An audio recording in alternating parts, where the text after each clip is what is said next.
Hello, kapag po pinipilit po sila pumasok para maghabol ng sales, pwede po ba yun? Ireklamo kasi sinasabi po sa kanila, bababayaran naman po, pero ang gusto ko po kasi is mag-rest day po. Well, friends, ito yung tanong ni Sir or ni Ma'am sa ating Q&A with Proof AMN. So it's about rest day and overtime po ng employee. Sige po, interesting question po ito. I will answer this question in a direct, concise, and with example. So, very short video lang po ito. Alright, let's get started. First question. Pwede bang pilitin ni employer si employee na mag-overtime si employee? Answer. Sa ilalim ng ating batas, hindi maaaring pilitin ng employer ang kanyang mga empleyado na mag-overtime. Puwera na lang kung ang trabaho ko na kailangang i-overtime ay pasok sa tinatawag na emergency overtime work na mababasa sa Article 89 ng ating Labor Code. So very clear friends, no? Hindi pwede pilitin ng employer except ma-fall po siya sa emergency overtime work. So ano po ang mga example ng emergency overtime work? Ito po, maaari lamang pilitin ni employer ang kanyang mga empleyado na mag-overtime kapag may mga emergency na katulad ng number one, digmaan o national emergency.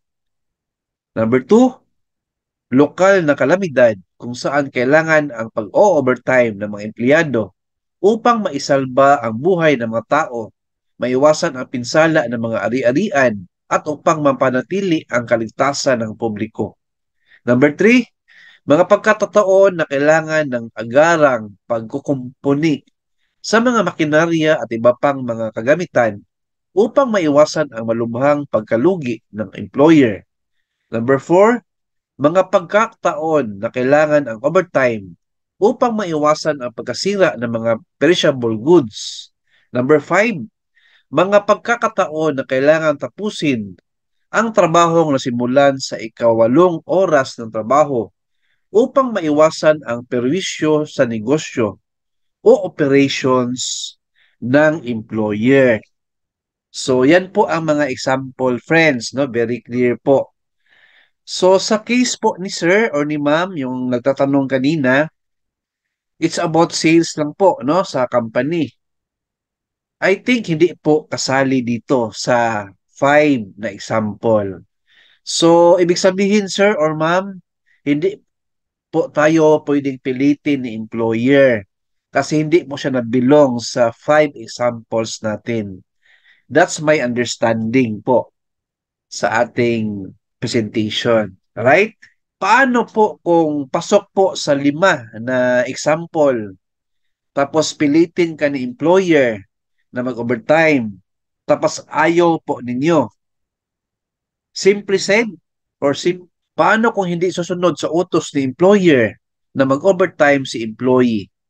Answer, kung nagkataon kasing hindi inyo sinusunod ang inyong employer, kahit may sapat naman palang dahilan ang utos para kayo ay mag-overtime, kayo ay magsasabing guilty ng insubordination o pagsuway sa employer, kaya maaari kayong patawan ng disciplinary action, kabilang na ang posibleng termination o pagkatanggal sa trabaho.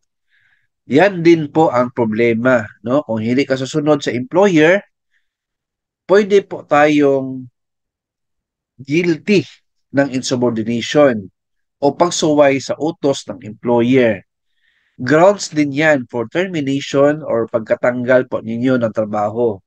Kaya, friends, employees, please be mindful also with this, no? Kasi ang employer po ay may karapatan, may right, may power na i-terminate kayo kung makita nila na insubordination ka. Matigas ang ulo mo, hindi ka sumusunod sa utos nila. Kung overtime naman po na kaya na naman po, why not po mag-say yes na lang tayo? So, pero kung In case po talaga na gusto niyo mag-rest day because of health reasons, pagod na kayo, stress, acceptable naman yan sa employer. Magpaalam lang po kayo ng mabuti, sir or ma'am, sa employer nyo na you are not feeling well, hindi ka muna mag-overtime ngayon, and mag-rest day tayo. Kasi meron din tayong right for rest day. May batas din po tayo niyan. After 6 days of work, pwede tayo mag-rest day ng whole day sa 7th day. Nagawan ko yan ng video. Please watch in my channel. So, again, friends, ingat-ingat lang tayo sa trabaho natin, no? Baka may insubordination tayo na pwede natin ikatanggal.